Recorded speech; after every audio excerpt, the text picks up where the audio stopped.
Pero gaano daw katotoo ba na ano ba? Gaano katotoo na araw-araw daw namimigay ng ayuda doon sa Ormoc? Sa Litin na Ano, yun. Luzon. Hindi Ay, kay ano yun? Kay Pitamba sa Tacloban. Tambaluslos. Tacloban. Oo. Oh, Tacloban. Totoo yun tol kasi nakasagap ako ng impormasyon na send mismo sa akin. Oh, Oo. may picture? Impormasyon lang. Text message? Text message. Oh. Hindi lang pamimigay ng ayuda sa mga ordinaryong Pilipino yung ginawa. 'Di ba? Ang sikat ni Tambaluslos 5,000 pesos Oh. na cash. Utang ina nag-level up. Oh. Magkano na? 10,000. Ha? Oo. 10. 10 na. 10. Pero hindi niya pera 'yon. Ay, atin pa rin yun. Pera pa rin natin 'yon. Atin yun. Oh. Tapos yung bugas, alam mo ba? Oh. 20 Animal. pesos na, 20 pesos na. Hindi. Ano? Anong 20 pesos? Ang kilo? Oh. Ay gago, walang 20 pesos Ano ang ba? kilo. Ano? Yung 5 kilo na bugas na pinamimigay, Oh. ginawang 10 kilo na rin. Doon lang sa lugar nila. O natakot man matalo. Sino kalaban? Sino kalaban? Kasi siyempre si Ma'am Nini Bakali. Natakot man. Oh. Kaya ang ginawa, nagparami ng bugas. Nagparami ng pera. Putang ang masama nito, hindi pera nila. Atin yun. Ay, ito yung matindi, tol. Ito yung matindi. Trio. Ito yung matindi. I'm so grateful and privileged na kasama ko ang mga kapwa ko, mga bisdak, okay? Mga bisdakeros, mga Ayan. Bisaya po tayo, di ba? Ayan, so- Tingnan mo. Tatak. Ito yung matindi. Ito na. Gusto man magiging Prime Minister ng North Cemetery si Tambaluslos? Gusto maging Prime Minister? Prime Minister ng North Cemetery. Kaya ba napapabalita niya na stroke daw? North Cemetery pala. Akala Kaya ko- pala sa North Cemetery. Hindi gusto niya magiging Prime Minister, di ba? Prime Minister. Kaya ang ginawa niya, Oo. hindi pa nakontento ang gago. Tol, yung mga barangay kupitan, yung barangay kupitan, pinag-trip niya. Paano? Hindi trip polvoron. Ano? Ay, oo, alam ko yun. Yung 50. Pinag-trip sa Hong Kong. Hong Kong. Hindi rin niya pera yon. Atin pa rin yun. Atin pa rin yun. Hindi lang 50. 300 plus Putra, guys. na mga, I think 306 yata, mas 300 plus. Kulang pala yung impormasyon sa akin. Kulang yun sa'yo, 50 lang sa'yo eh. 50 lang eh. 300 plus na mga kupitan, pinag-trip to Hong Kong. At di umano. Oh, kupitan. All expenses paid. At di umano, Sige. maliban sa trip to Hong Kong na yon, may pabaon. Nako, anong pabaon, tol? Ano pa ba? Baka bato, mahuli siya sa airport. Pulbul. Yung kinakain ni tatay. Anong pabaon? Goldilocks na pulburon. Grabe. Hindi. Yung seryoso. Di umano to ha. May pabaon daw. Magkano ba yung ano? Yung ano? Yung 50 mil sa dollar. 50 mil sa dollar? Times 50,000 yun. Sumasahod kayo sa YouTube eh. 50,000 sa US dollar. Magkano yan sa pera? 50,000 US dollar? Mga 500? $1,000 yan. $1,000. $1,000. De, 50? 50,000 pesos. $1,000 dollar. $1,000. $1,000. Alam mo. Alam mo. Sumasahod ka eh. Sumasahod. 50,000. Sige, Hindi naman kasi 50,000. ako sumisweldo na ganyan kalaki. 50,000 bawat isang kupitan. Kupitan. Eh di kung sa isang sa 10, magkano agad yun? Ay puta, laki. Kalahating milyon. 300 nga. 300. Mga around 1 million. Mga ganon. Barya. Barya lang. Barya lang. Barya lang. Putang ina unprogram funds magkano? 800. Barya lang. 800 billion. Iyakan nila. Ang Barya. saan galing yan na ibinigay sa program funds? Oy, galing pa rin yan sa kaban ng bayan. Pera pa rin natin yan.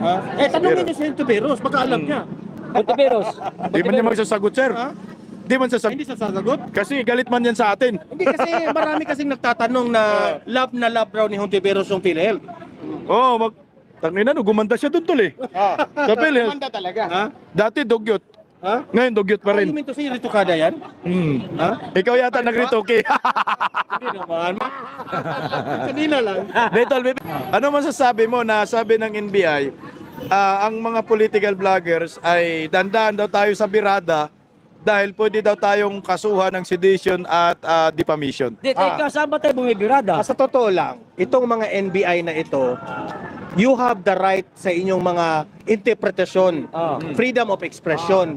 Pero kung pupunta na po tayo sa korte, wala sa hulog yung mga pinagsasabi ninyo. Yan. Kasi po, yung mga vloggers na ito, may tinatawag po tayong freedom of expression. Yan. Ano ba yung tinatawag natin freedom of expression? Karapatan po natin na ilahad sa taong bayan Yan. kung ano yung mga pagkukulang ng gobyernong ito. Correct! Meron tayong karapatan kasi itong mga government officials na ito, tayo po ang nagpaupo sa kanila. Correct! Tama, hindi? Di ba? Tama. Oh, so ngayon, wala kayong karapatan para diktahin po kami. Correct! Yes. Oh, pero wala akong alam dyan. Mga Bisaya lang alam dyan. Ako, Tagalog ako. Karating mo lang. Karating mo lang. Hindi na lang ako naging Tagalog na. Ano?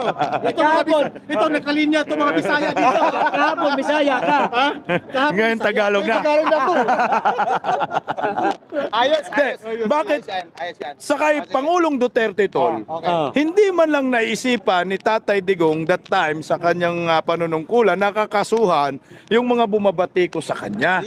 Bakit ngayon under Marcos admin, nakaisip sila ng gano'n, nakakasuhan yung mga political Hindi kaya mga balasibuya sila? Yun, balat Ayun. sibuyas talaga. Imagine, nung panahon po ni Tatay Digong, marami pong nagbabanta kay Tatay Digong. Marami. Hindi niya kinasuhan. Mga media. Pero ngayon, sa mga kunti lamang mga tusok-tusok natin, nasasaktan, umiiyak na sila. Iyakin. Iyakin. Sino tayo para masaktan sila? Ganyan lang tayo. Vlogger lang naman Vlogger tayo. lang tayo. Bakit nasasaktan sila? Bakit pati tayo pinapatulan? Alam nyo naman, baka sa tingin nila, napahiya na sila ng taong bayan. Correct. Kasi ang mga vloggers po, ang mga heroes ngayon. Wow, kayo yun ha, kayo. Heroes ang mga vloggers ngayon kasi sila po ang nagsasabi ng totoo Yan. para mamulat ang mga mata ng taong bayan.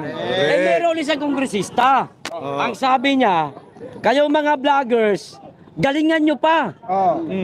Sige, banatan nyo pa ang Quadcom, galingan nyo pa. Hindi naman tayo Di umano, yan ang sabi. Pero bisdak, hindi naman tayo mga magagaling, di ba? Hindi. Hindi kami mga magaling. Takot na tayo kay Paduano, di ba? Oh, makontempt tayo eh. Bay, ito ang tanong, kinalingan ba natin? Kinalingan ba natin? Kaya nga eh. Hindi naman natin kinalingan, bakit mga vlogger kakasuhan? Oh. Dahil sa madaling salita kasi, ang gusto lang nila, yung mali na ginagawa nila, ayaw natin ipalabas. Kasi malaking mali naman talaga yung ginagawa ng Quadcom, tol. Kasi alam naman natin na kinausap yung mga witness sa loob, sa ano, di ba? Pinasok muna doon sa sa loob ng kwarto. Confession room, confession Sa room. confession din kay bahay ni Kuya. ni Kuya. Sa kwarto ni Kuya. Okay, housemates. Ito yung sasabihin natin. Kuhang-kuha, oh. Housemates, sabihin nyo, Bayot si Trillanes. Puta, kasuhan tayo doon. Kasuhan tayo doon. Pero hindi, yun lang naman ang nakikita. Nagtatanong lang kami kung bakla ka. Correct. Bawal ba magtanong? Oo. Kung bakla ka, di sabihin mo sa amin na hindi Hindi ka bakla. Oo. Pero tol, dandaan tayo sa tanong kasi maraming nakulong yan. Si Kairik nakulong. 1.5 billion. 1.8 billion. Oo. Ano yun si Kairik? Bisaya yun. Bisaya. Ilonggo. Yawa. Lahat na ng mga Bisaya ikulong. Bisaya yun, kaya nakulong yun. Nakulong. Napatay na tayo dyan. Lagi dagat tato ni Ronaldo. Ito. Hindi kasi po pwede na hayaan natin yung mga mambabatas na sa kanilang ginagawa ay puro mali at puro kabulukan. Saan ka nakakita? Only in the Philippines, tol. Na mayroong committee sa Kongreso na tagapagtanggol ng durugis at sindikato. Gusto niya yan? Ay, ayaw ko magiging iwi. Ikaw gusto mo? Ayaw, siyempre. Sabihin mo kasi bagay eh. Ayaw ko maging iwi. Totoo naman talaga yun. Dahil itong mga ito, ginagamit nila para masira si Duterte. Correct. Diba? Wala na silang pake na hindi na nila namalayan na mali na pala yung kinakampihan nila. Correct. Di ba? Oo. Hindi na nila alam na yung iba dyan, kinakampihan na pala yung mga kalaban ng gobyerno. Correct. Mga convicted pa. Correct. Baka naman nasilaw. Ha? Nasilaw. Ay, wala naman tayong Louis Vuitton na bag. Wala naman tayong mga relo na mga mamahalin. Correct. Diba? Wala naman tayong bulletproof. Nasilaw lang sila kasi Nasasakyan. nasilaw sila sa mga vloggers dahil nabuking sila dahil sa atin. Mismo. Ito pa, speaking of booking, tingnan mo talaga tong Quadcom. Nung paupo si Trillanes doon sa Quadcom hearing, namuntikan ng batuhin ni Tatay Digong ng mikropono, animal ka. Na yung pinalabas na mga puro piking dokumento, Okay, yung in-entertain nila mo na yun. Kaya nga yung dokumento yung Weber, na nagmisto lang, totoo yung mga sinasabi ni Trillanes dahil sa Quadcom. Hindi, tol. Ngayon, Nagtitraining na pala si Trillanes ngayon eh. anong training? Ano eh? Bum sniffing dog. Yung aso, di ba? Aso. Oh. At nagkatahol. Training yun ng aso. Ang training yun ng aso. Para malaman. Kung totoo. Na para meron Meron na, pulburon yata sinisingot dyan. Hindi, ito, tingnan mo ha. kidding aside lang lahat ito ha. Kidding aside lang ito. Ang atin lang is i-injectan natin ng mga biro-biro lang ha. At the same time, may truthfulness din naman. Trillanes ba naman, seryoso masyado yan. Kakaso agad, kakasuhan ka kagad. Saan yun? Trillanes, Hoy, walang personalan ha. Biro-biro lang. Pero ayaw namin yung mga ginagawa mo. Hindi kami galit sa iyo. Saan yung- Pero ayaw lang namin yung nagsisinungaling ka na nagpakita ka ng mga dokumento na bawal. Puro pike. Bawal yun, di ba? Bakit ka nakakalap ng mga sulat doon na galing kay Tatay Digong na ayaw man yan i-release ng mga bangko, di ba? Correct. Ito. Walang nirelease ang AMLAC. Ito yung nangyayari dyan. Di ba pista sila? Nandun si Trillanes. Ay, meron daw account si Digong. Palakpakan ng mga pinklawan. Kantsawan yung mga pulawan. Nagtawanan ng mga komunista. Pati convicted. Putang ina. Nung pinatawag yung AMLAC, sabi ng AMLAC, Wala sila. lahat ng dokumento ni Trillanes ay hindi nanggagaling sa amin. In short, pike. Pike noon, pike pa rin ngayon. O bakit tong animal na Quadcom, hindi nila sinabi yon? Hindi pinalaki yung issue. Dapat pala si Trillanes yung i-contempt. Correct! Hindi pala si Zulaika Lopez dapat ang i-contempt. Ngayon, manawagan tayo kang Paduano. Naka-take out siya. Si Trillanes, di ba? Oo, nakatikaw siya. Sinabi ng AMLAC, pike. Oh. So ibig sabihin, Tangina, ba't ganun? tanong ko sa inyo, bias pala itong Quadcom na ito. Sigurado. Sobrang bias, tol. Nagsisinungaling pero hindi naman kinontempt. Hindi, kinuntem. Oh, di ba? Nag-hire kayo ng coach, sinungaling pa. Bakit hindi nyo kinontempt yan? May sagot ako dyan. Ano? Bakit hindi na contempt si Trillanes? Kasi nga, nagtitraining nga eh. Kasi Aso eh. Aso. Bum sniffing dog eh. seryoso yung tayo ni Trillanes ha. Nagsasabi lang kami ng komento namin. Kasi bakit hindi ka Trillanes na contempt? Sinungaling ka eh. Sabi mo, totoo yung mga bank account si Duterte. Sabi ng AMLAC, hindi totoo yan. 2016, hindi totoo. 2017, hindi totoo. 2024, hindi totoo. Putang ina, ikulong na yan? Correct. Ito na lang. Ito na lang. Lahat ng mga DDS vloggers, Trillanes, ito yung panawagan namin sa inyo ha. Irerespeto ka namin. Correct. Magpa-interview ka isa sa one of these days. Magpa-interview ka sa amin. Let's be professional. Sige. Harap-harapan tayo. Trillanes, magpa-interview ka So, sa amin. pagpalagay natin non-partisan tayo. Papakinggan ka namin, Trillanes. Ayan. Papakinggan ka namin. Ipresenta mo yung ebidensya na sinasabi ninyo. Patunayan nyo sa amin na lahat ng mga dokumento na yung totoo. Di ba? Set a time. Set any date. Kung saan-saan. Itawag mo yung mga Vloggers. DDS vloggers. Professional tayo. Di tayo magpagalitan kasi wala namang personalan. Di ba? Patunayan mo sa mga DDS vloggers na totoo yung mga dokumento na yan. Okay. Trillanes, siguraduhin mo totoo. Kasi pag hindi yan totoo, ipapakain ko yan sa'yo. Di ba? Okay. Yan ang Siyempre. Dadali natin si Tatay Digong, ipapasampal natin. Si Tatay Digong sasampal. Correct. Pero durian. Durian. Ay, Yawa. Durian. durian, oh. Durian. Talaga? Hindi, grabe tol. Ang daming tama yan. Oh, butas-butas.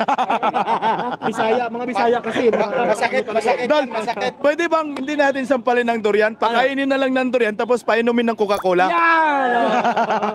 Para